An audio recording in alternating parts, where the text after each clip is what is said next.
kill the front lines. Now you're pushing my capabilities. There we go. How about that? All right, very good. Apologize for starting a few minutes late. Just want to get people in. My name is Bruce Walker. I'm the Deputy County Executive for Putnam. I was also the chair for this task force, and this evening what we're doing is reviewing what will be and what has already been submitted today to the Physical Services Committee of the Legislature. So recognize that anything that I talk about today has not been authorized by the legislature. I submitted the paperwork today, and the meeting is on the 15th, so another public meeting that you have the opportunity to attend. At that meeting, obviously, we'll have a lot of discussion, debate, and then from there, it'll have to actually go to the full legislature for any approval for any of the funding, which I've included in here. And obviously, some of this will change because we're doing quite a bit of work in the meantime to move forward. So just want to reiterate for everybody, if there's anybody new here, what the mission of this was. And as you can see, what we were really focused on is obviously having gotten the farm back within the county's purview, focusing on 4 key areas: the financial, environmental aspects, the social and historical stewardship of the farm were key components that we really embraced as we moved forward with putting together a team and a plan.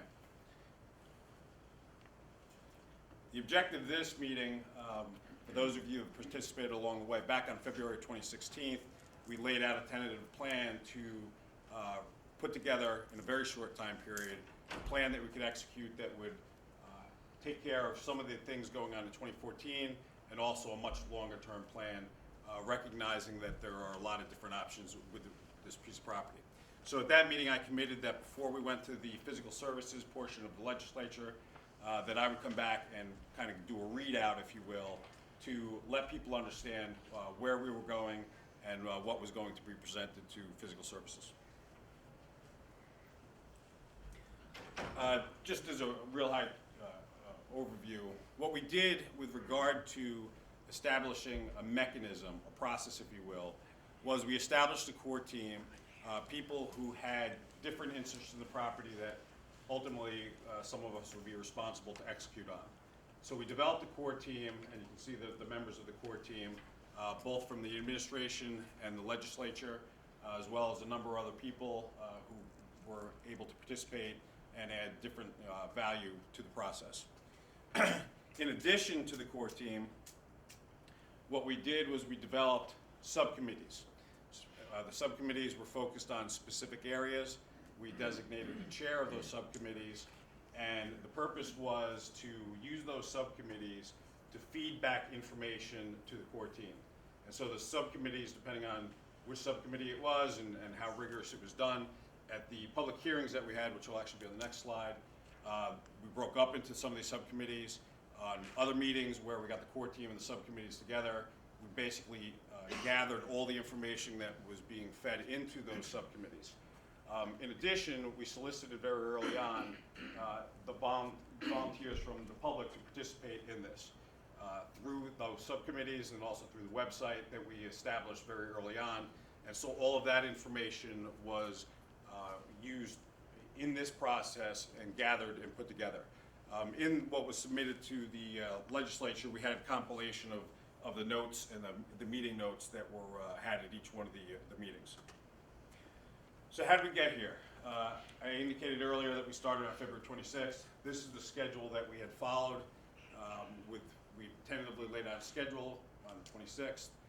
We held to that schedule, and the real purpose of holding to that schedule was recognizing that the farm is a viable space within the county, and we wanted to do as much as we could in the 2014 year to make it open to the public and really stay tied to those 4 criteria that I earlier indicated. So you can see we're basically down at the last 2 pieces here, May 8th and May 15th. As I mentioned earlier, we'll be going in on the 15th based on the submittal that we made today. And I'm going to go over the high points of that submittal. The submittal does have some more detail in it, really to provide the legislature and the legislators the opportunity to go through some more of the detail. So the goals. One of the things that when we started putting the plan together was really to understand in kind of manageable buckets, if you will, what were the goals that were articulated throughout the process. So as we brought together the subcommittees and we brought together the core team and we listened and saw what we got in from the public, what were the major themes that were being had and being discussed. And so we boiled those down so that as we developed a plan, we could keep going back to those and use them as a sounding board to ensure that what we did made sense and comported with what the information we got back through the process. So this is one slide. And then we've got the continuation of that. And so as you can see by virtue of the bullets that were on the slides, there's some varied thought, obviously some valid concerns, and those were really the things that we utilized as we developed the plan, which I'm going to go into. And basically the way this presentation set up and the way we submitted our proposal to the legislature was a phase 1 and phase 2 approach. The phase 1 was really the immediate things that we could do, focused on trying to make the farm as viable as we could. And then the phase 2 has a bit more loftier long-term goals.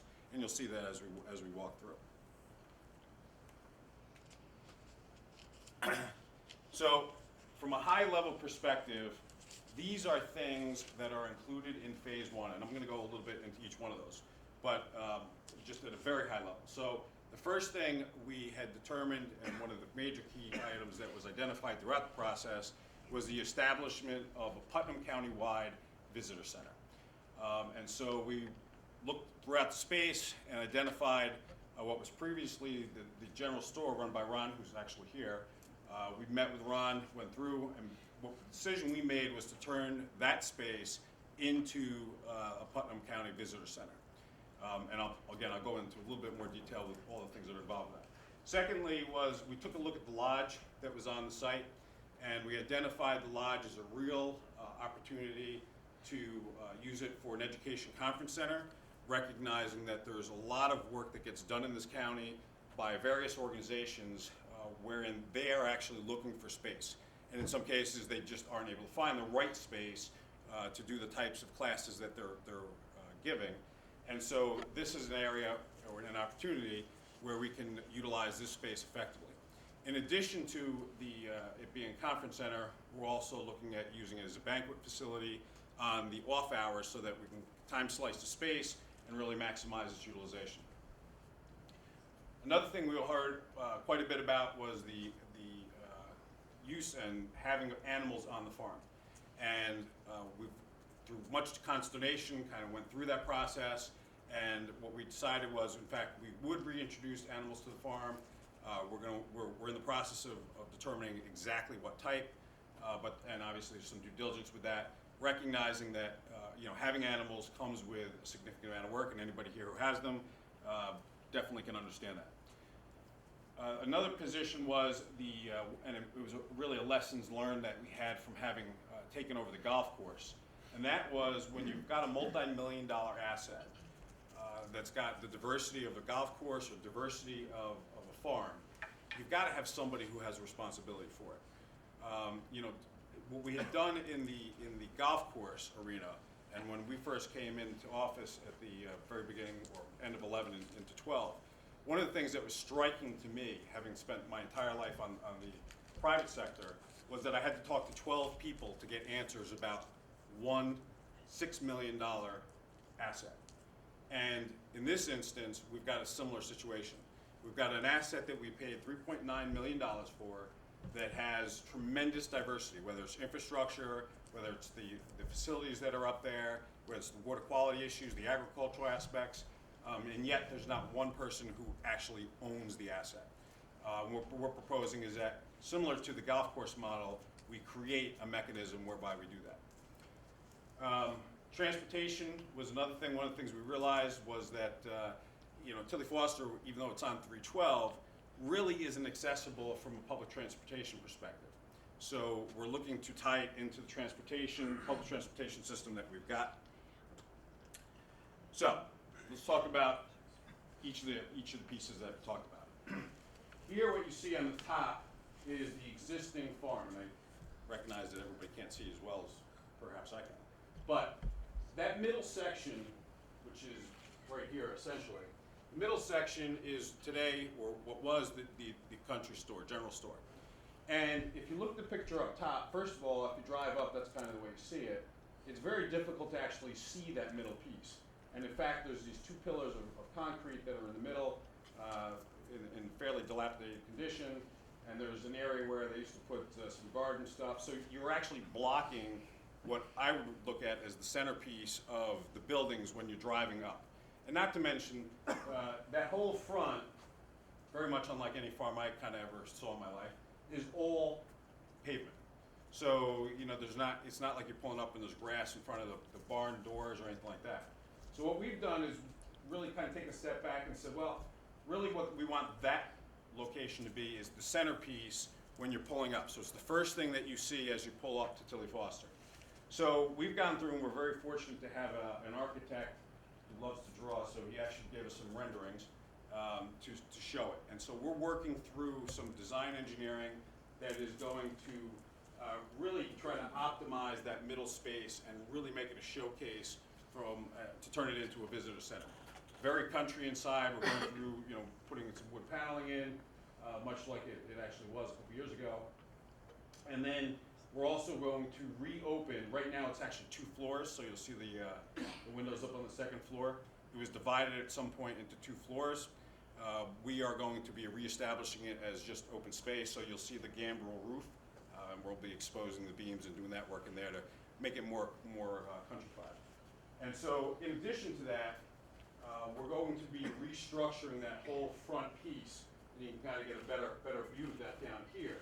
Right now, it's all pavement, not very inviting, and quite frankly, not even ADA compliant, which is something we were very concerned about when we took a look at this. So we're in the process of going through and doing the engineering associated with leveling the front of the property, turning it back into a grass area, and very importantly, making ADA accessible with some ADA parking as well, so that people actually utilize the space.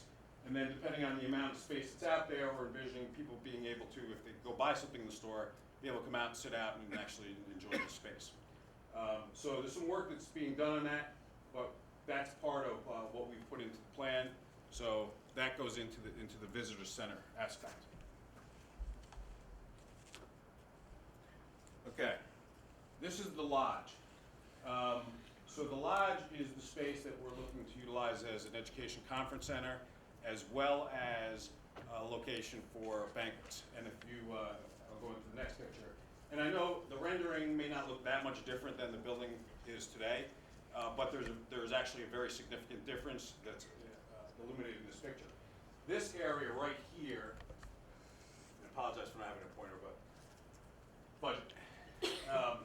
That area right there, we're actually going to modify to put in an ADA accessible bathroom. Because the bathroom today, you actually have to walk down a very narrow set of stairs to get to. It's the only bathroom in the location. So, and I'll go to the next picture, which actually shows a picture of the inside. You can kind of get a picture. So this is actually there's a balcony that when you walk in this door on the left, there's a balcony. If you look down to the left, this is what you see. So there's a fireplace, very nicely done floor. That door in the corner is actually the hallway down into the bathroom. So one of the major modifications we're going to have to make to this building is to make it ADA accessible, one, from the outside, and then make a ADA accessible bathroom on the inside. In addition, this facility has a kitchen that requires basically a complete overhaul. Most of the equipment is not usable, so we are going to be utilizing some of the equipment that we've actually got within the county already, but we're actually doing a layout plan for the kitchen that would enable us to then use this as the banquet facility and obviously as a conference center for people that actually need food. So you've got some ADA accessibility issues, you've got the kitchen and the bathroom that we're going to be working on here.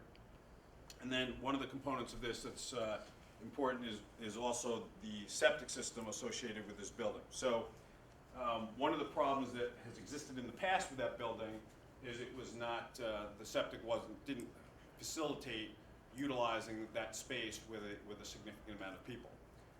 That being said, we've done some preliminary engineering calculations working with Dr. Beal's group and our Board of Health and our Commissioner of Highway Facilities, who happens to be a professional engineer. And they've gone through and come up with a number of different solutions, so we've got to land on one, obviously, for putting in a septic system. And the septic system, because of the way the land actually sits, may have to come up with some different solutions that aren't completely the most traditional way.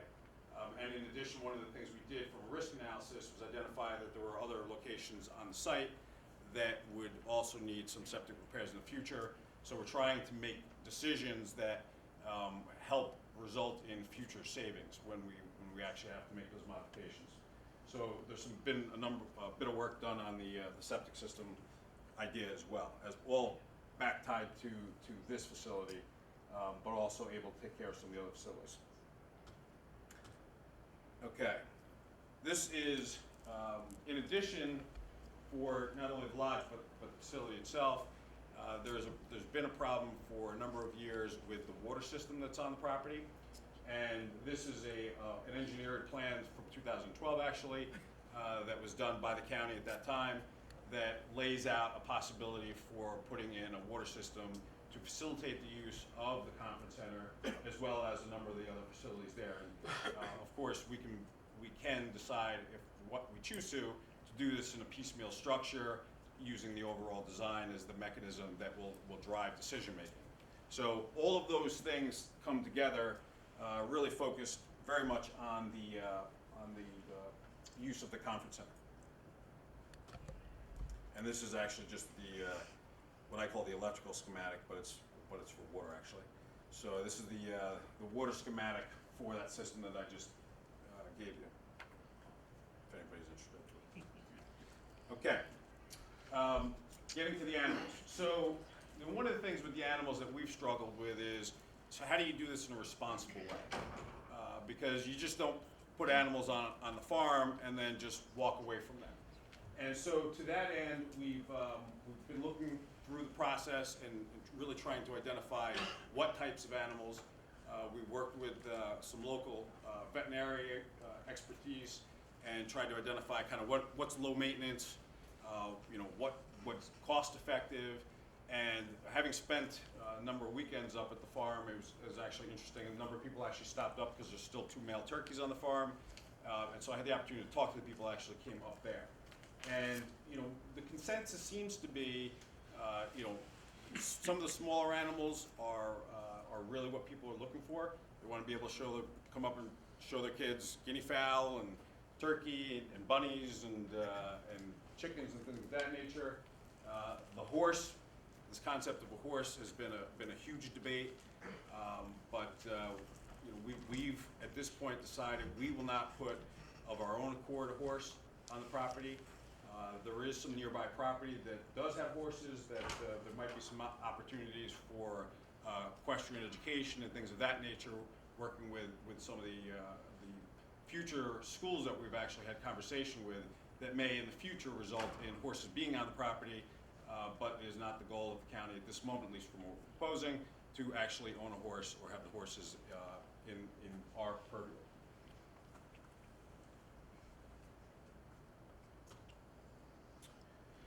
Okay, this is a project that's actually pretty important to the property on an overall basis, and this involves a dam that was blown. It's got some damage. Here's a close-up of the dam where actually the damage is. So it's an earthen dam that has had a culvert. There's a culvert that runs this way underneath. The culvert has collapsed, wherein it's actually going through and undermining that dam, which is why the dam, as you see in the picture there, is significantly below the level it should be at in order, if in fact that dam was working properly.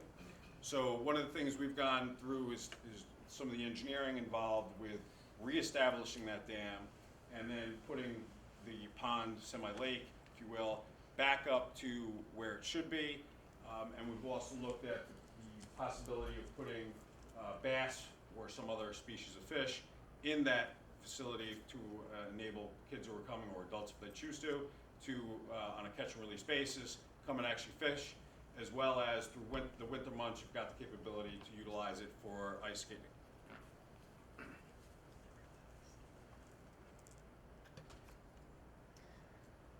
Transportation system. So one of the things we've started the process for, but until we've got legislative approval, we won't move forward on it, and that is changing the bus routes that go past the farm, public transportation, so that they actually tie in with Southeast train station, the Brewster train station, and Tilly Foster. Again, that's really just to enable people to get to this tourist destination. And particularly given the fact that we're putting the visitors center here, that's really a key location that we want to get people from those two train stations. In addition, we've already started some conversations with the Putnam County Land Trust, which had just acquired the 86 acres next to the property that happens to be between the Bikeway and Tilly Foster. And we've been talking with them about the possibility of extending the trails into that piece of property there's already trails on this piece of property, but extending into that piece of property and also connecting the Bikeway to Tilly Foster. So yet another opportunity from a transportation standpoint to get people, or give them the opportunity to actually get to the facility. Okay, financials. So one of the things that we put forward in the proposal, and again, we believe we want to run these numbers, and so the numbers we put in were very conservative because we have not done the detailed engineering, and in most cases, some of the detailed engineering that may be necessary would require some of the funding. So we've had to rely on the capabilities of free labor that we could get from volunteers, from in-house expertise to develop the costs associated with doing this work.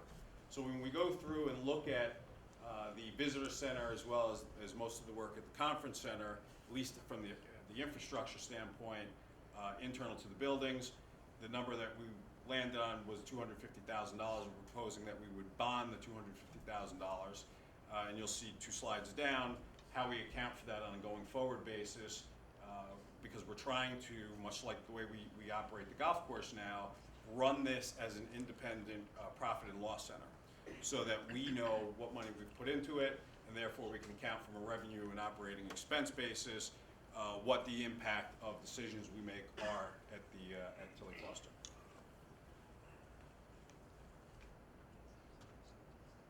Okay. The 3 major infrastructure, and again, we've done very preliminary engineering on this, enough to get us to a point where we could come to a number and at least be comfortable with that number, recognizing we think we will come in below these numbers. However, we've got three separate resolutions that went into the legislature looking to utilize what we call WQIP funds, or water quality funds. These are funds that the county already owns. They've been sitting in the bank account for a while. They were part of the $30 million that the county received as part of the agreement with the DEP through the MOA process, and we've got this money allocated to be able to be used for these type of items. We've got to get a approval from the parties that were involved with that original agreement, so we would have to issue a right of objection letter. Again, we can't do that until we've got authorization from the legislature to actually do that. But if we get the go ahead to do that, we've got to issue the right of objection. There's a period, about 45 days, after which we can then use the money. So it doesn't require us to go bond this money, but nonetheless, it is real cash. It is money that in the past has been used for similar type projects throughout the county, and this was money that we identified to bring this site up to a point that we think it needed to be to facilitate phase 1. So on an estimated annual financial basis, and this is a very, very condensed P&L statement, we believe that there is some revenue. One of the decisions we've made is to optimize the residential housing that is on the facility and go and actually try to get fair market value rent for those facilities and get them all occupied. And so we actually utilized one of the brokers that works with us on Chapter 31 sales, which is a sale of county property. They went out and did a fair market value analysis, a CMA, for those houses. We've taken that, we've discounted it a bit, and we've put a utilization of about 70%, and that's what generates that $102,000.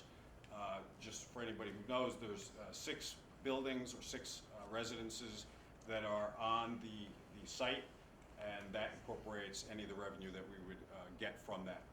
In addition, conservatively, we believe that we could generate $50,000 at the conference center through banquets, again, utilizing a utilization factor, and having brought in, we relied on some of the expertise of the catering organization that we actually use over at the golf course, have them come in, take a look at it, help us to design the kitchen, identify what we need, as well as try to get a market analysis from the standpoint of what the value of that space is. So those 2 items are what are identified there to generate the $152,000 of income. From an expense side, what we did was, so you'll see the first bullet is that's the carrying cost of debt.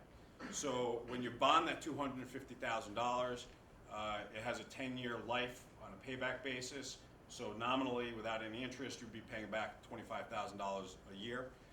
We've built in interest so that we'd be paying, based on today's interest rates, we'd be paying about $28,000 a year for that money. So basically, it's the carrying cost of the cost of capital that we're accounting for in there. So what's the cost of having the $250,000 bond?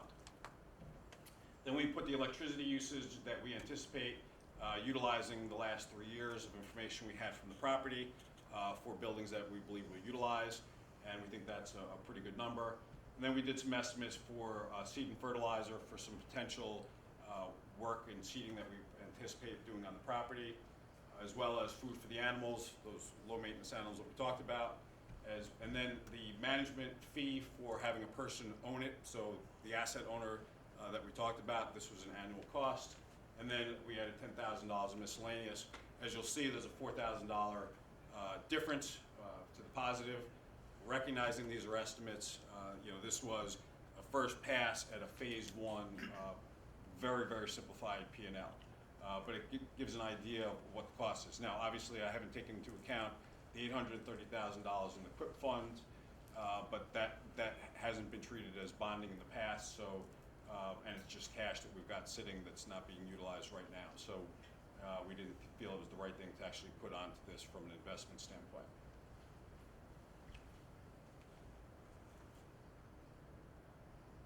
Okay, I'm going to stop here on phase 1 before I go into phase 2, which is a kind of a longer, bigger picture type thing. Are any questions on what I've said on the phase 1? Yes?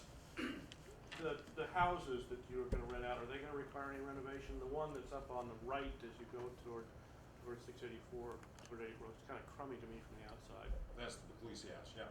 Yeah, so there is going to be some work that's going to have to be done to make them habitable. But the vast majority of them actually are habitable and in fact do have people in them. That one does not. Presently, there was a problem last year with the septic at that house. We've since made the modifications to that, redid the septic, and that was what initiated the whole fair market value analysis to determine, and once we were doing that house, we said, well, we might as well do all of these, and so that's what rolled into us doing the whole rental for all the properties. Yes? What provisions about parking, because currently coming up on there, the staff members park along that railing. Any large groups have to be shuttled over from the woods around that pond. If you've ever been up there on a big open day. So the conference center, everything else, you will have to build parking lots. Yeah, so that's a good question. We've actually thought about the parking lots from a couple different perspectives. So there is an area that isn't very well finished that's actually up between the Benedict and behind the cantina. So the red house and then the main house that was there, it's about a 32 spot location, that piece alone. When we look at the front of this building, we're not going to obviously allow people to park right up in front of the barns. There is parking along the side of the barns. And so there is going to be limited parking, mainly because we have restrictions on the property with regard to how much impervious surface we can create. So we do know that for the larger events, fortuitously, we actually own 2 bus systems in the county. So we can utilize the Southeast train station. We've had some conversations with MTA. You've got Home Depot, One other point, DeCecco's. too. The entire property lies within the town of Southeast. All of the other senior groups in the other towns have senior centers. Have there been any thoughts about putting the Southeast seniors in anything there? There has not. And so not every town in the county has a senior center either. So just for the record, I believe 4 of the 6 do, that's not all. and I have seen every one of them. Okay. Yes, sir, Roger. Bruce, I was wondering about, under animals and finances, boarding of horses. I know it can be very profitable. I know horses are not a low-maintenance animal, but you'll have people on the farm overlooking the livestock, and I just wanted to bring that up as a possibility. Yeah, so, and you know, we've had a lot of debate on this, on the boarding of horses concept. For phase 1, we decided that that was not, you know, a venue we were gonna go down. As we rolled into phase 2 and got more involved with the, you know, the concept that I'll speak about with this, that is still a possibility. You know, clearly the land is there to do that, the barn is there to do that, but we did not want to, at this juncture, jump right into something that honestly we're just ill-prepared to do. Ann? The labor on the animals is not there. You don't have a labor cost. The labor on horses is relatively small in comparison to the income that horses would bring to Tilly Foster's farm. You have a mission statement here that says it should be, what is Tilly Foster's? It's a horse farm or a cow farm. It was It's a originally farm. a dairy. All right, we're talking about all kinds of things that have absolutely nothing to do with horses. You're ready to go there with horses. You got the stalls, you have the property, you have the fencing, everything is beautiful. It could take in an income of $600,000, $700,000 a year. Why don't we do something about it? Well, You could incorporate senior citizens in it also, and activities for that. You could have bingo on Wednesday and Thursday nights in the conference center to earn income. Tilly Foster should be an income-producing place. and I absolutely agree with that. Of course you would. So, But horses, you have no idea how much income there is. This gentleman over here knows. well, Lesson program should bring you $200,000 or $300,000 and a it may year. very well do that. And So that's, from a- you have no indoor arena. that's You right. don't even mention it on it. There are some baseline issues that don't make the farm viable today to do those things. What is that? Well, the water system that's there doesn't allow you to do that. The septic system that's there doesn't really allow you to have the right number of people that are there up to do Just that. a moment, you don't get a big crowd. Well, of listen, people I've at spent the horses. last 2 months there going through these things, and Are you we've a made horse the person, decision, sir? and our proposal was on a phase 2 basis, there are a number of different opportunities that are there. We're not saying it's never gonna be a horse farm. It may.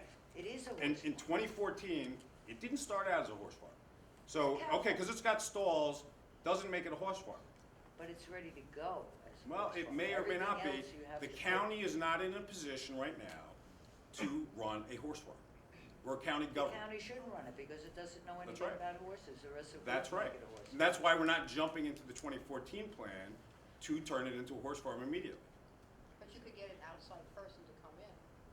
That's Not- very not- possible. Not that the county would run it. That is very possible. And those are things that in the phase 2 approach are, and you'll see when I go into that, are articulated that those are possibilities. Yes. I saw in your line item budget, you have a budget for seed and fertilizer, but there's no equipment. Are there some tractors and stuff like that? There is equipment on There the is. farm already. Yes.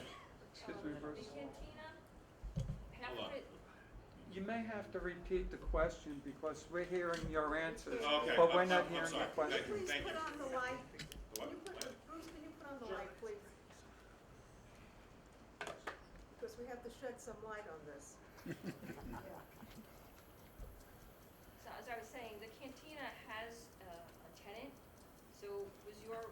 rental income including that tenant, or are you gonna make that back into, again, and you utilize the whole building as well as the Benedict House? Are you So, getting- so it involves optimizing and maximizing the use of all of those as rental properties. So So the canteen is gonna stay as a rental property? there's 2 rental properties in there right now. Okay. So as of right now, yes, And what about the Benedict House? we will look to rent that. So as of right now, the number you showed us, the 102,000, includes the Benedict House and the 2 properties on. With the 70% utilization, that's correct. Yes. The Tilly Forster Farm, F-A-R-M, is a farm. Farm is animals for children to enjoy, parents to bring their children to there to enjoy. We don't need conference centers and this and that. We need some environmentally pleasurable experiences for the children and the parents that bring them there. All this other garbage is baloney, because you're spending all this money on these people coming in to build this, build that, build this, build that, and you're not talking about anything else. Bring in something that we enjoy. I disagree, if I can just say one thing. I would like to see Tilly, I like the idea of a visitor center. I like the idea of having the conference center and venues where different organizations can come in, you could, and use it, rent it out, and also outside people can come in and hold events at the banquet center. I feel that makes it accessible to more of the community, rather than just saying it's one thing. It is a farm. I think we should have animals there. I think it should be accessible to children. I think it should be accessible and used for seniors. I think it should be used for everyone in the community, should be able to have access with it some way or another. And that's the concept of having it as an educational conference. But in the meantime, Yeah. you're saying horses will eventually get in there. Well, eventually, Putnam County means never. So you have to put it in writing, how, exactly when all this will be phased in. Yeah. I just would like to say to the lady here that Tilly Foster, hi, I'm sorry, I didn't know your name, that Tilly Foster was always multi-use, and you're quite right. The lodge was always conceived as a multi-use conference center, banquet center, a whole, wedding center, and so forth. So the 2 of them are not, mutually exclusive. It's not, it doesn't have to mean an either or. No, but it I sounds think, like some people are jumping and saying. well, it I has to mean, be artificial. I'm just addressing you, so, agreeing with you. But not to have it an either or. The beauty of Tilly Foster is that it has the buildings and it has the land. It has man-made and it has nature. So that we can accommodate, I think, every need almost. Those of us who want to have the animals can have the animals. Those of us who may want a conference center and banquets and so forth can have that. And to remove the horses, Bruce, and to put it at a later time, I think would be most disappointing. Most disappointing to the people of this community. That farm was saved and preserved because people saw the horses on the front field. Right. They're not going to see that, and I wish, and I know that there are obstacles. I recognize that, okay? But I wish that everyone would reconsider most strongly whether or not you have to make arrangements, perhaps temporary arrangements, to have the horses back on the farm and back on the front field. And once you do that, Bruce, you will have people coming on the farm. Right. Believe me. Exactly. And I say it because my love for the farm, I think, is well known. I want to go back to the rentals that this young lady brought up. In other words, the cantina, okay, is still going to be on a rental basis. Well, right now, that's correct. Right now, perhaps through this particular year, is that it? Yeah, I mean, people have to recognize. No, I don't want to push. No, you know. there are phase 2, and maybe I shouldn't have stopped because. Right, I don't want to go into phase 2 because I don't want to go into. Things don't happen overnight. Right. And, we are not, limiting. We're not limiting our opportunities. But we are not going to go out and spend millions and millions and millions of dollars to do all these things in one shot Right. without a very metered approach of doing it. Our approach was to go through and identify the things that were necessary to make the farm viable, back open to the public, and to try to make it financially able to then put together a longer-term plan that is going to enable us to do a number of other things. And so we had to make decisions with regard to, you know, jumping into horse boarding right out of the gate was not the option when I've got to worry about a dam, I've got to rebuild a septic system, I've got to look at a water system, and go through those things, which are all going to impact the property, you know, very significantly, so that we can utilize it and basically build the capability for anything going forward. And so it was a very step-back risk assessment approach that said, you know what, there's lots of possibilities. There are endless possibilities up there. We need to go through the process to get there. And this mechanism allowed us to at least build a foundation that would enable us to jump from there to the next level.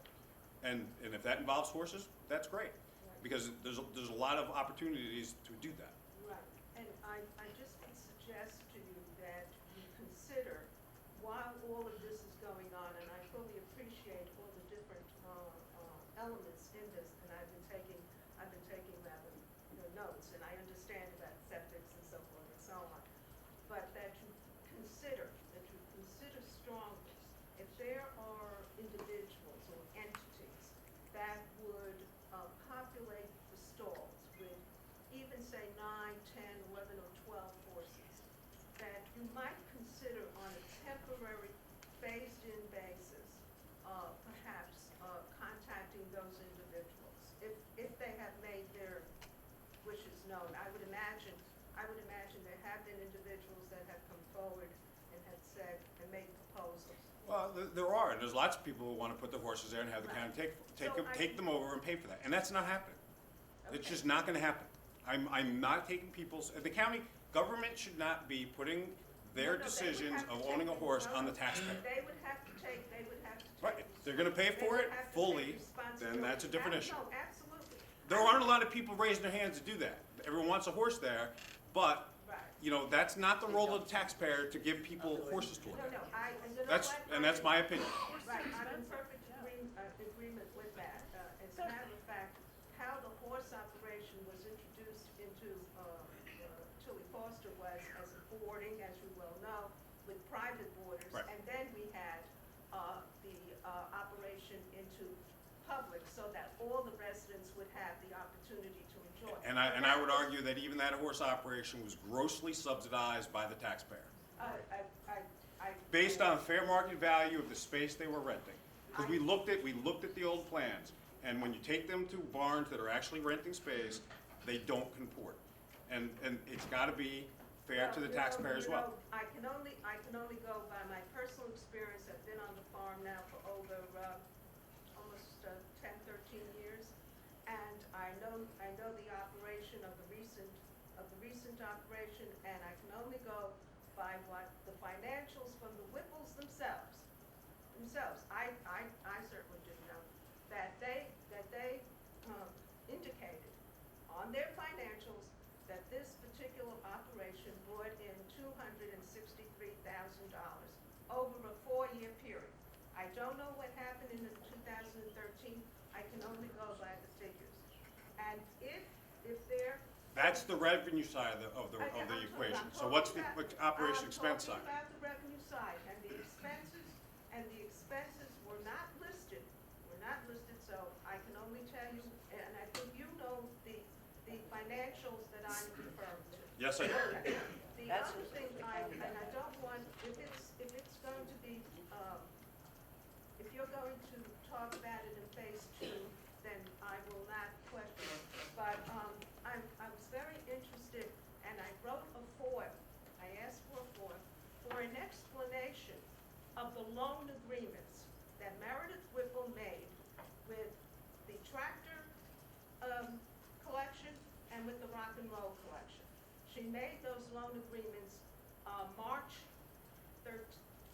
of 2013.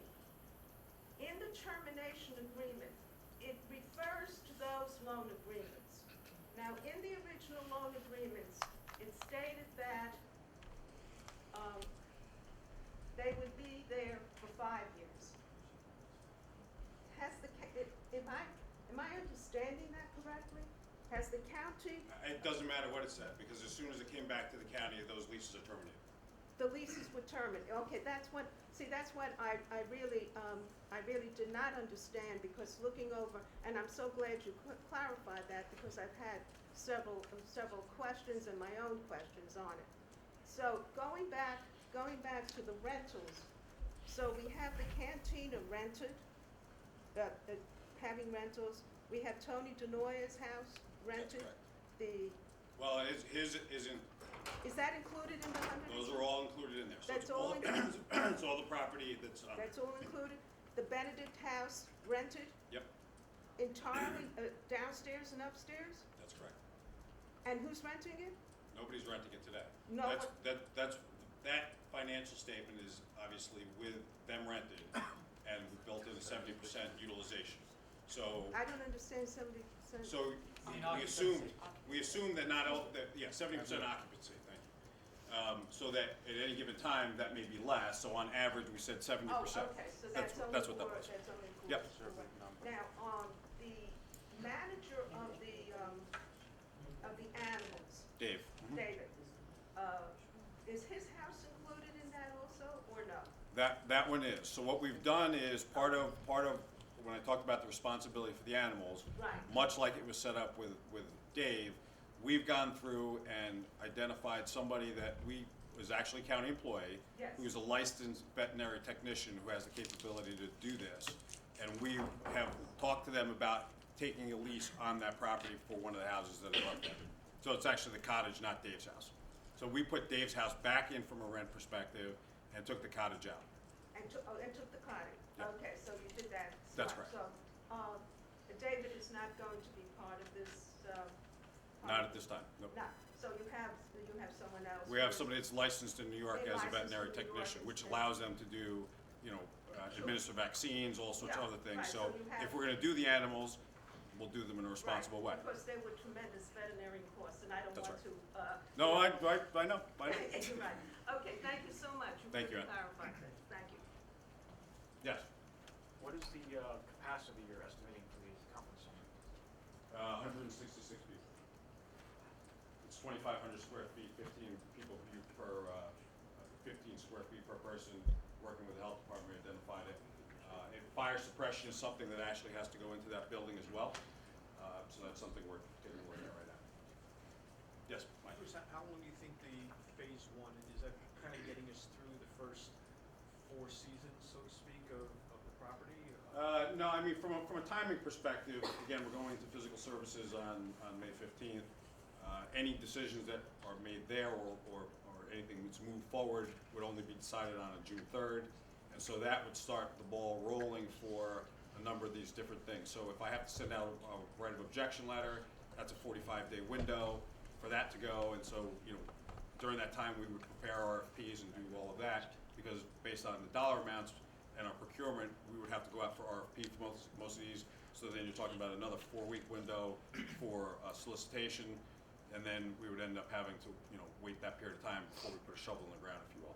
For most of this, some of this is going to be done in-house, given the authorization. So the visitor center is really going to be, some of the first area, as well as the conference center, to really get them up and running. Mainly because the conference center has the opportunity to generate some income.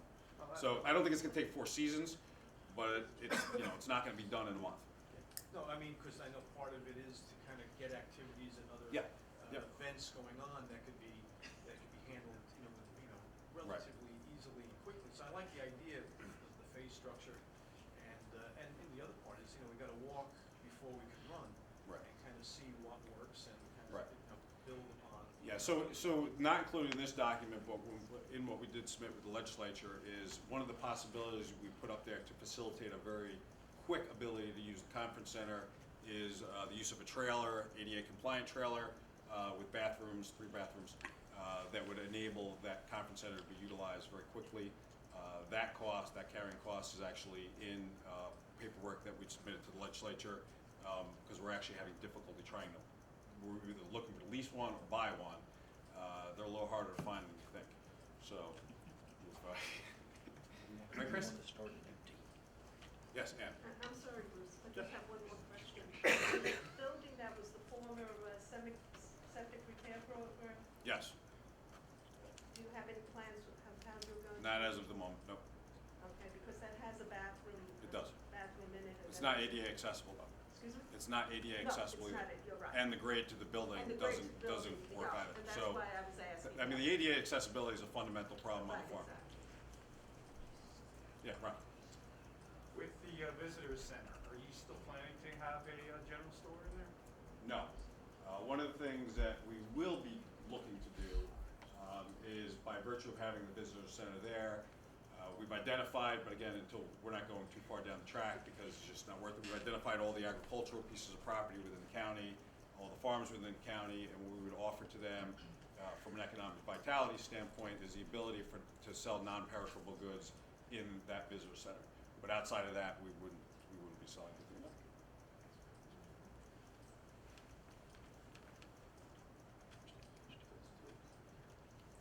Anyone else on phase one? All right, let's go to phase two.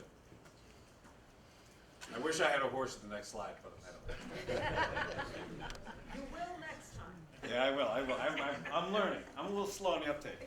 So one of the real key drivers on the phase two is a program that was announced by Governor Cuomo, and that's the Startup New York program.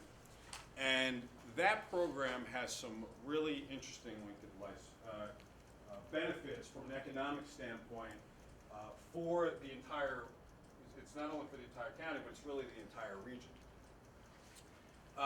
What that does is if we can partner with an education university, and there's different ones that we can do that with, that have an approved plan through the Startup New York program, is any business that starts up or moves into a mile square radius of that site is able to, and they have to comport with the plan, so it's not like you can have completely disparate businesses.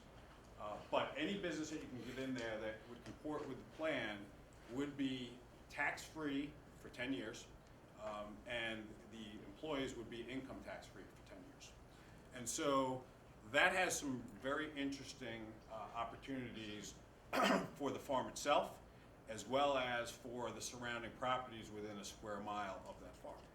And so we've been working with the state to identify the best way to do this, and the state has been very receptive, recognizing that we've been working with them very closely from an economic vitality standpoint, and because of the proximity of this property to 84 and 684.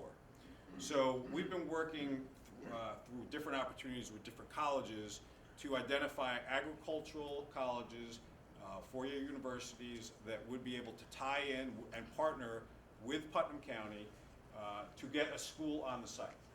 That school could have everything from a four-year degree to various levels of accreditation for certain programs. And where that is valuable to the county is on an annual basis, we spend $3.2 million yearly to send kids to Westchester Community College or Dutchess Community College.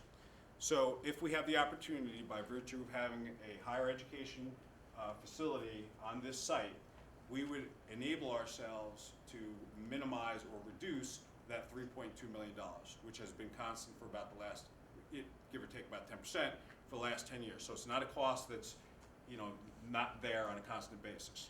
So $3.2 million is a very significant amount of money for the county, as you well imagine, and this has been really the cornerstone of this approach. Now, in doing that and partnering with these agricultural universities, many of the programs that we've looked at focus on equestrian, whether it's equestrian education, training, riding, working with anything that's boarding at the facility. All of those things have been discussed as possibilities. We have to get a school that is willing to partner with us to do that, and they have the expertise in things like equestrian.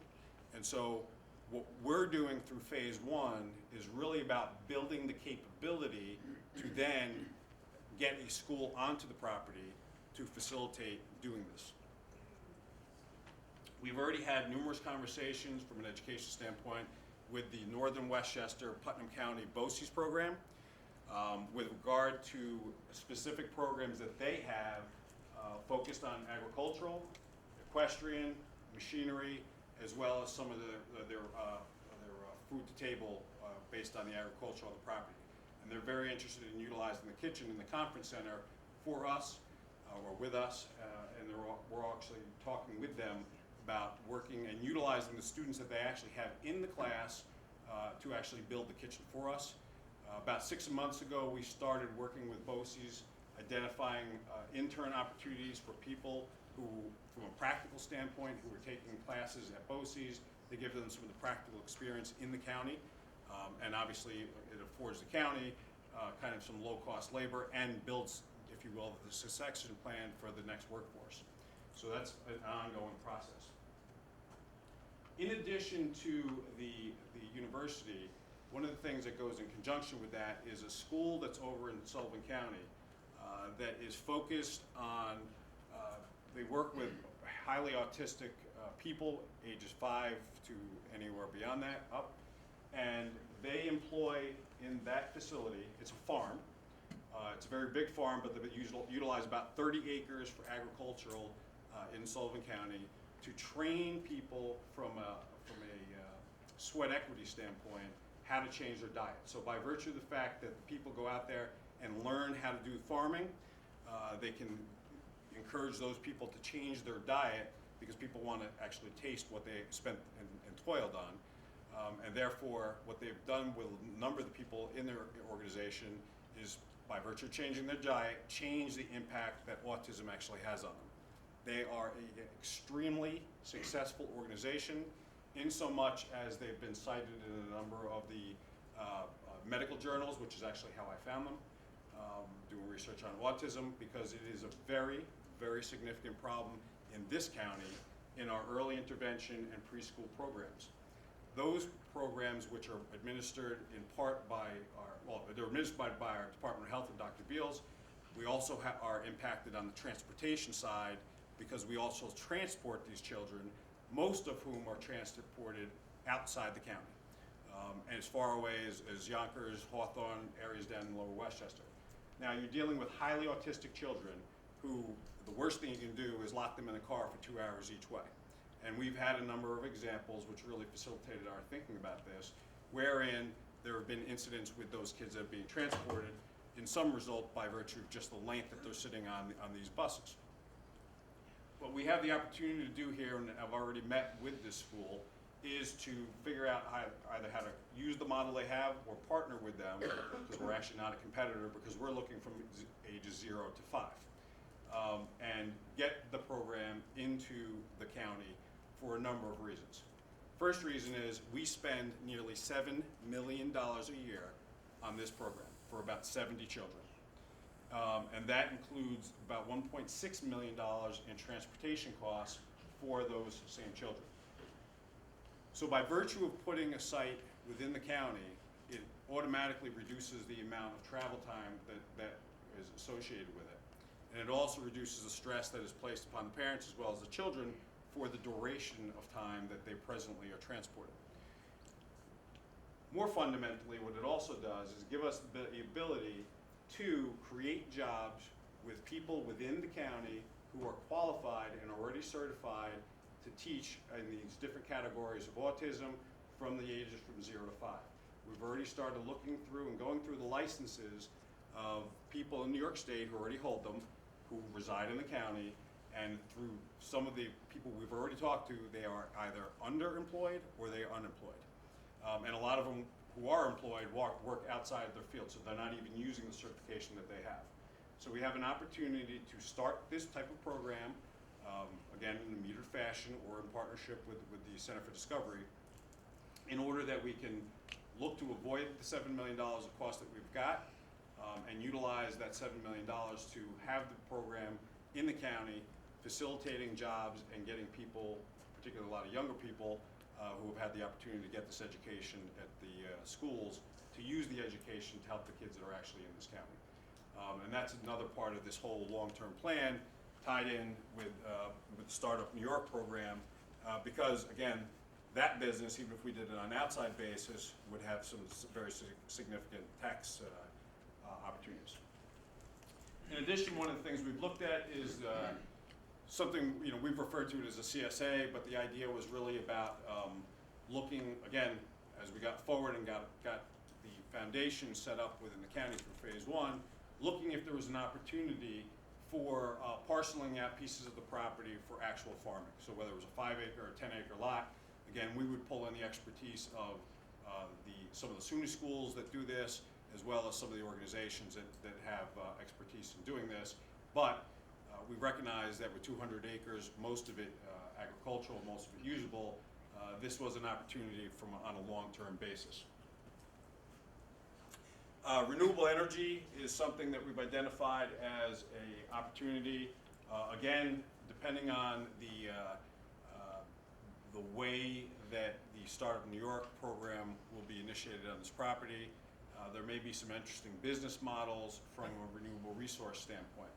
I imagine that all of you saw that on May 1st, the capacity zone that we live in Putnam County, was modified so that we are now combined with what's referred to as Zone J, which is the New York City zone.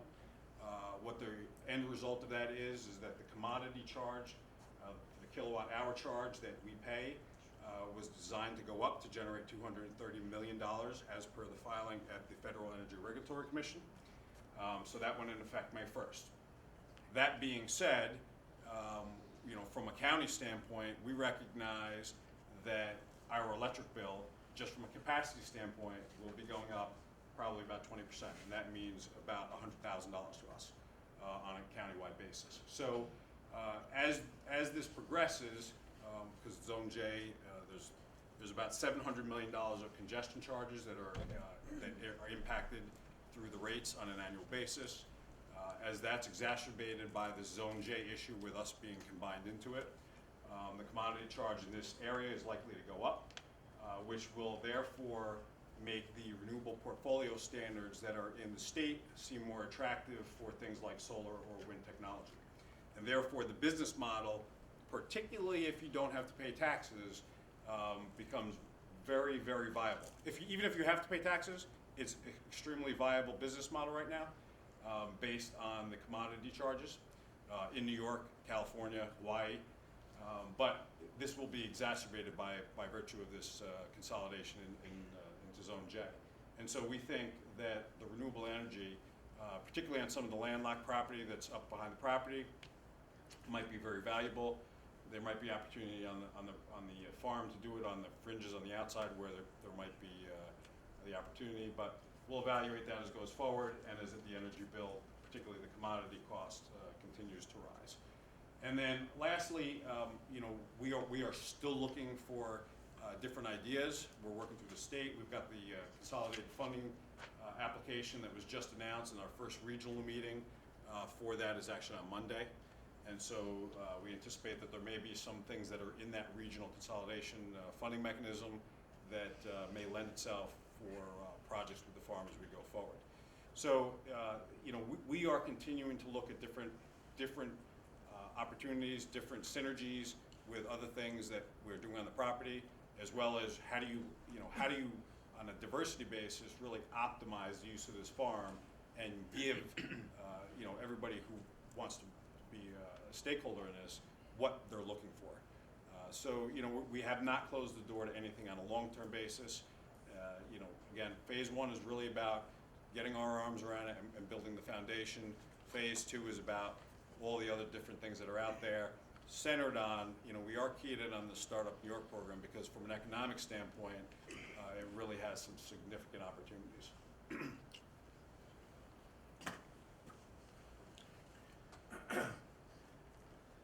One of the things we are going to do on the farm is we've actually had a sponsor donate the sponsoring a fair at the farm on that front field. And so we're going to have a carnival to kick off and get people reinvigorated and re-excited about the farm. The proceeds from this event will be donated back to the county, that we will then redistribute back into a different number of organizations that we've yet to decide, but we'll also be donating some of the money back into Tilly Foster for some of the work that we anticipate getting done there. Now I'll take questions on phase 1 or phase 2.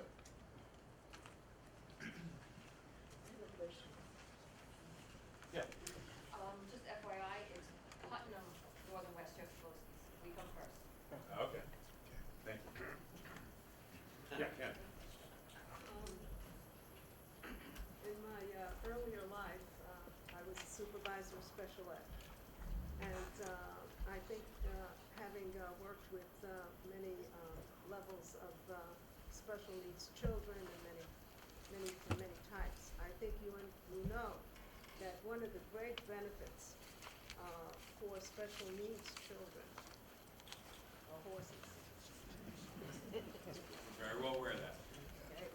And the most successful in this county, most financially successful organization that has used animals and horses as a therapeutic venue, vehicle, so that children can be brought into the mainstream, as you know, is Green Chimneys.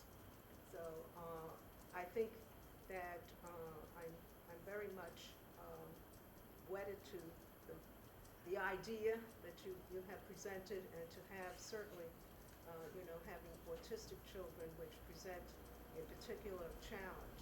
And therefore, I ask you to, not only phase 1, but phase 2, to consider not only the marriage of children, work, and hands-on agriculture, which is just absolutely fantastic because autistic children need that tactile, but also to consider the role of animals and horses in their treatment plan. Yeah, so the center, that is part of what they've done. We've already met in Sullivan County, right?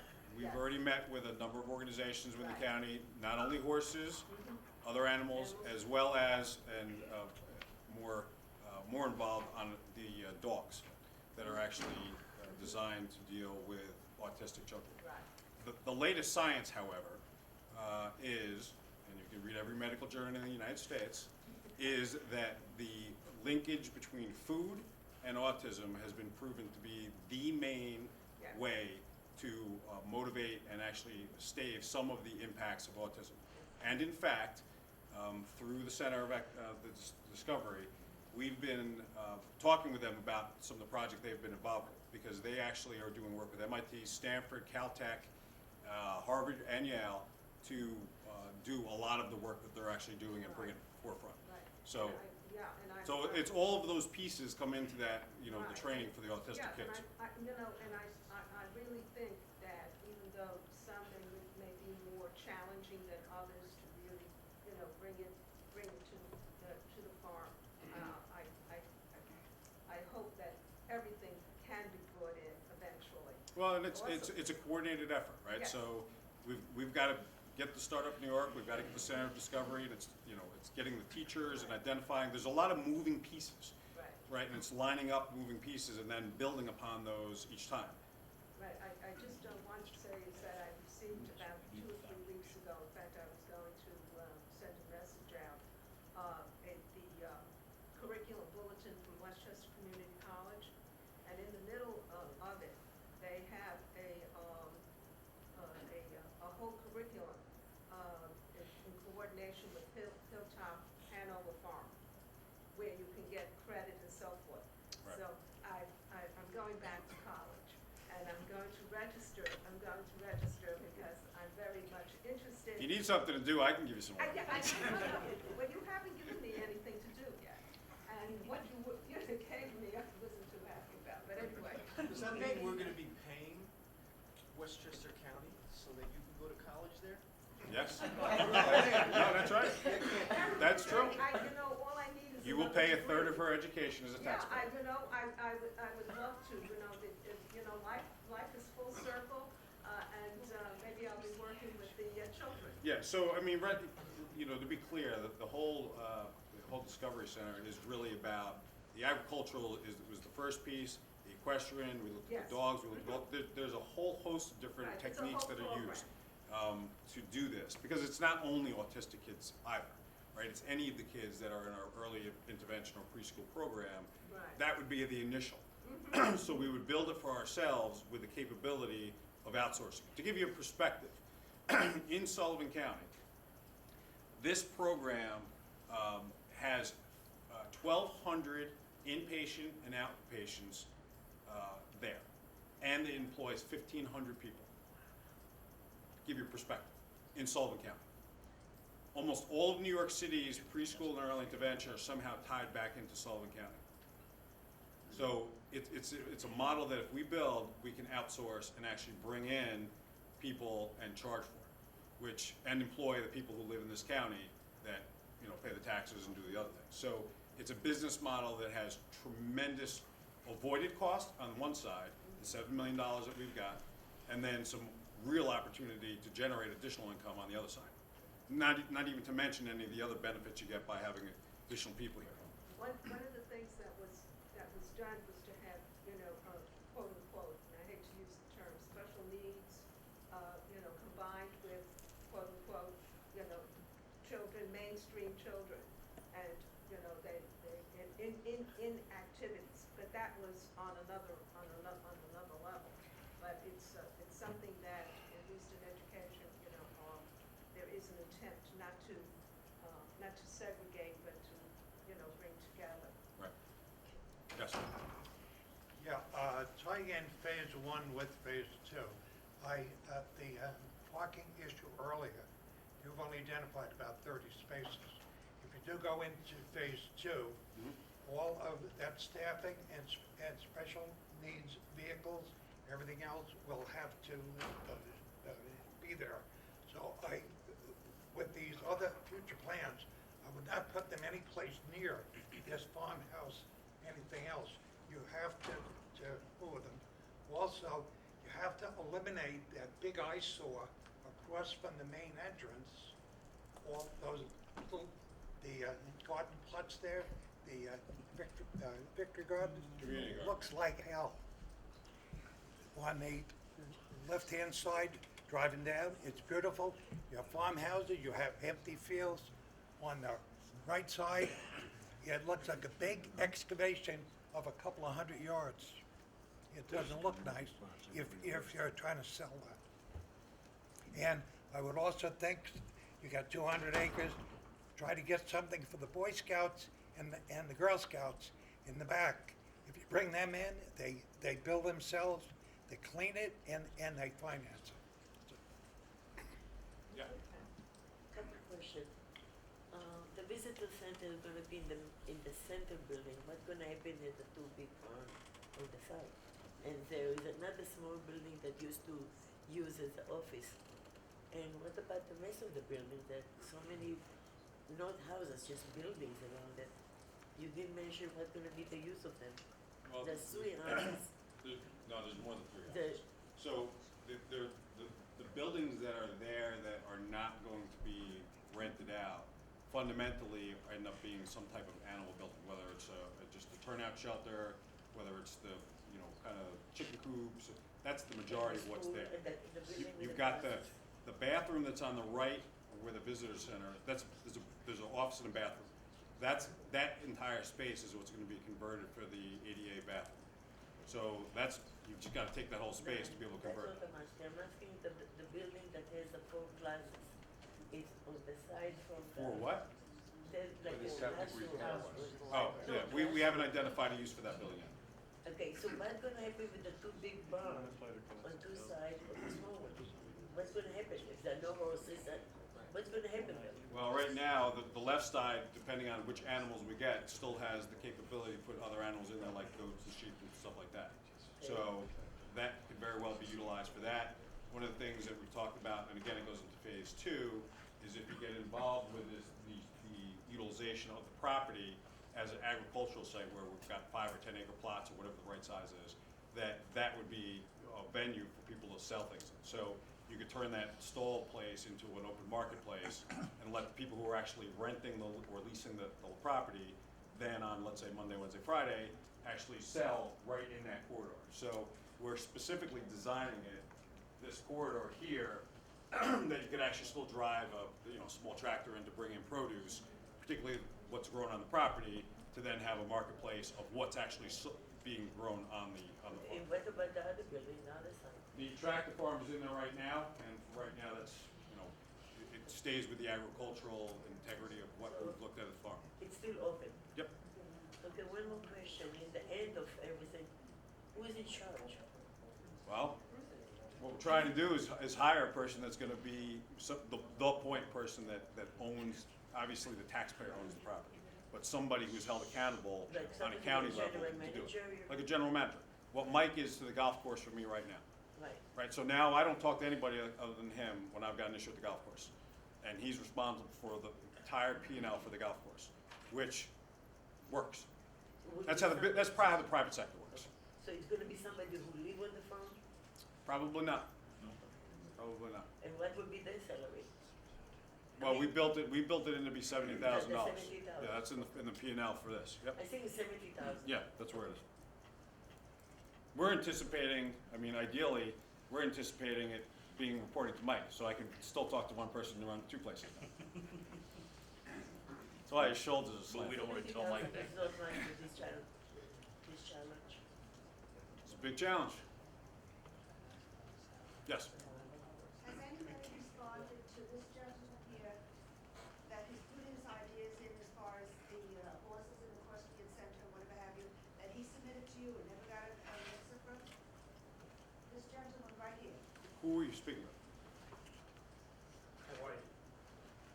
I put a proposal in 7 years ago about taking the farm over to the equestrian center. They turned me down.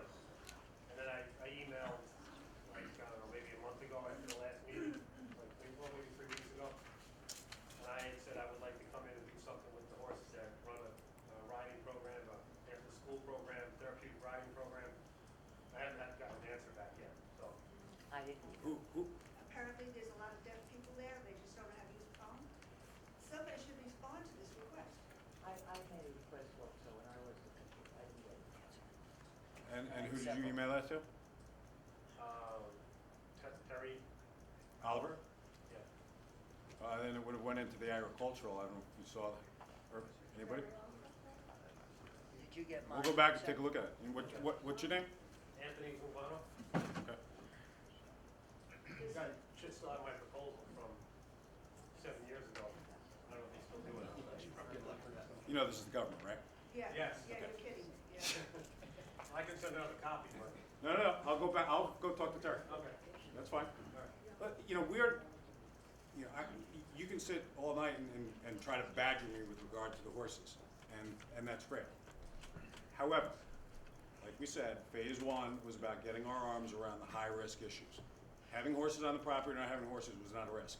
Having no horses on the property is better when I'm trying to build a septic system, trying to build a water system, and trying to get the things done that need to be done to facilitate people, taxpayers using it, not horses. And once we get our arms around doing that, we will deal with the horse issue, along with the other issues that are on property. You want to find out from people who might be interested in what you have available? Absolutely. I have not seen his plan. Nobody has come to me and said, I will pay you to put my horse on your property. I've had plenty of people come and say, listen, you can put my horse on your property and you can pay for it. And I go to every one of them, no, the taxpayer's not paying for your horse. That's not the role of the taxpayer. And if you want to bring a kid to see a horse somewhere, go somewhere else. When we get to that point, we'll put them there. Taxpayers are taxpayers. They're there, they want to use the property. Not every taxpayer in this county wants to see a horse there. There's 100,000 people in this county. I don't say the taxpayers. And I work for the 100,000. I think the people who have horses that want to board them there should be responsible. That's a different issue. If they're going to pay for it, fair market value. Exactly. Have you approached anybody about it? No. No, because that hasn't been the goal of phase one. Phase one was, okay, so before I actually put horses and stuff there, you might want to have a water supply that actually is usable and not driving significant maintenance charges for me up there to do it. So I've got to address the maintenance associated with the water system. I've got to have septic systems that work so that if people are up there using it, they can use the bathrooms. How about the accessibility of the ADA? So I should worry about horses before I open up my 200-acre taxpayer-paid-for site that is not accessible today to people with disabilities. But I should be worrying about horses, because that's what you're suggesting. No, that's what you're suggesting. Yes, bring the horses. Okay, well, Not horses don't rank expense. compared to my taxpayer. At the boarding dispenser, the people who want their horses there. Well, And that's you could a also different have- issue. Again, when we address phase one, then we'll address things beyond that. But until I have a baseline that I can build off of. Right now, it's not even legally compliant to allow people on it. If you want to be technical about it. If you want to be technical about it, and I'm talking, thank you. I'm not interrupting you. Yes, I raised my hand. it's, You're correct. You're correct. That's a silent hand, right? Wasn't quite silent, but Okay. yes. No, I just, When the time is right, we'll issue That's an exactly, RFP. yeah. We'll go And through then the anybody process. who's interested can put in their proposal at that Absolutely. time. Absolutely. There are procurement rules that we do follow which require the RFPs. We're trying to get things done so people can use the farm now. And, okay. I'm sorry, Jenny. We are, my understanding was, because this problem with the septics has been going on for, a long time in AGA. My understanding, and I'm sure you'll correct me, is that, Tilly Foster was grandfathered, that we are not really obligated to have, ADA compliant. We do not have. oh, come on. Am I talking to you? No, am I talking to So you? let me address that issue, and I can. Once it becomes, It is my understanding, it is my understanding. So if my understanding isn't correct, he will correct me. so once it becomes a municipal piece of property, Yes. you can't be grandfathered in to not be ADA compliant. Okay. So we've got to make it ADA compliant for open Okay. pump, which is fine. I mean, and we've got a good plan to do that. Right. But No, that's important. Yeah, I Right, was those are the glad- things that we're trying to address on day one. Right. Fire suppression in the buildings, day one. Security, day one. Those are the things that need to be addressed. Right, exactly, and, I don't believe, Mary, I'm not going to, I failed to speak to you. I think the issue, was, and why we are having this meeting, is that the county wish to include the residents in their decision-making.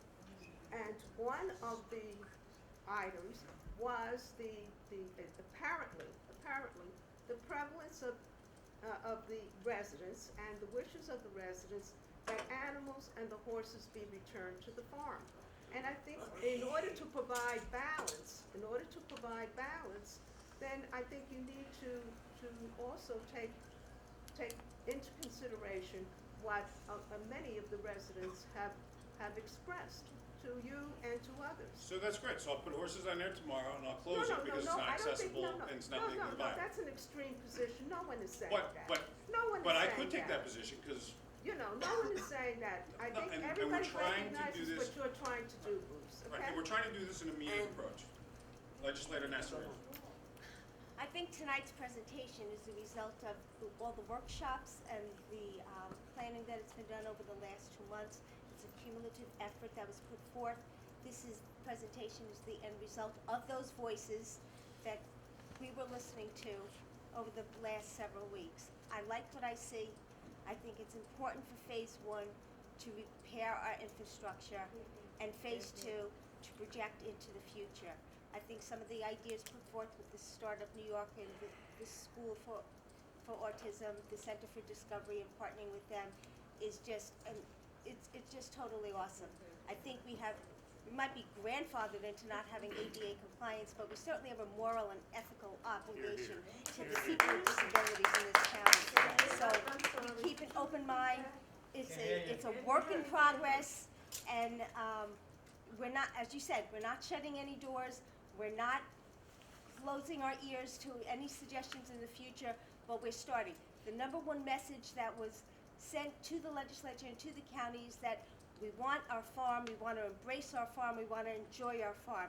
And we could integrate birthday parties with the animals, we can integrate learning, we can integrate farming, and we are on the path to a wonderful future for Putnam County, and I applaud you for all your efforts.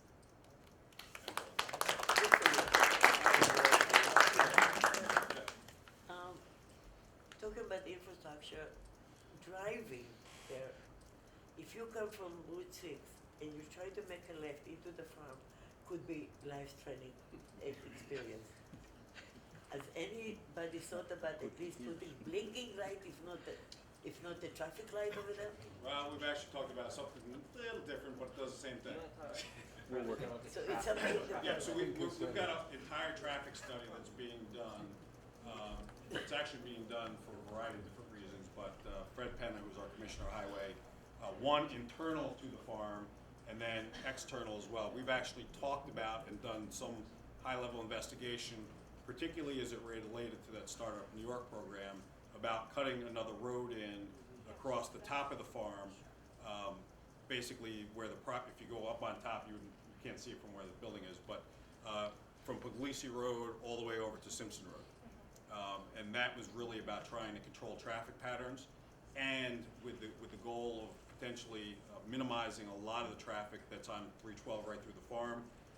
We started with one end of the spectrum, which was trying to put the farm back together, actually, ironically enough in this instance, to better facilitate the use of horses on the property, and animals going back and forth. Recognizing that may not be possible, we talked about it being like a one-way road that would get you to 84, recognize there's a lot of traffic that goes there to get to 84, 684 in the morning. So we're looking at the traffic side of this, but again, that ties back into the Startup New York. You know, initially, we're not gonna be able to do anything about the traffic. But it's a problem we're aware of. At least blinking light, because the people who are going downhill and on the curve, they're speeding. I know, because I'm cleaning. Well, I got a the sheriff's road. department, we can deal with that. I'm cleaning that road, I know. I'm putting my guys in danger, cleaning the road. I might know a guy who could handle that. Yes. You said you're gonna take, I thought you said at the beginning, there's not gonna be any parking in front of the barn, is that gonna be grass area now? Yes.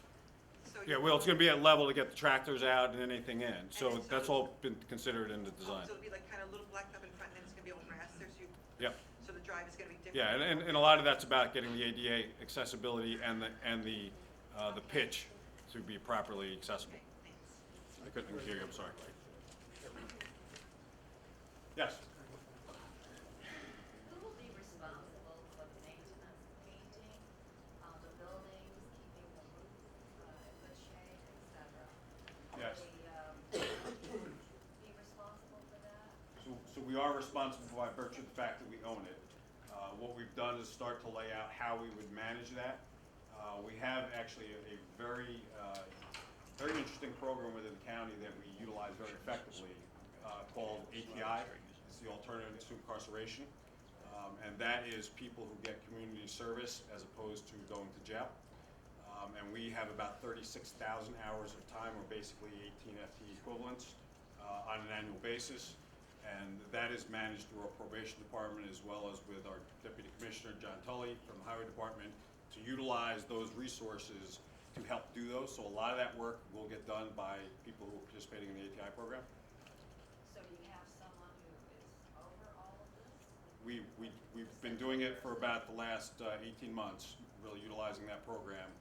In fact, a lot of the work that got done at the golf course, in order to minimize the cost to the taxpayer, was done through the ATI program. So we've got a lot of experience in this.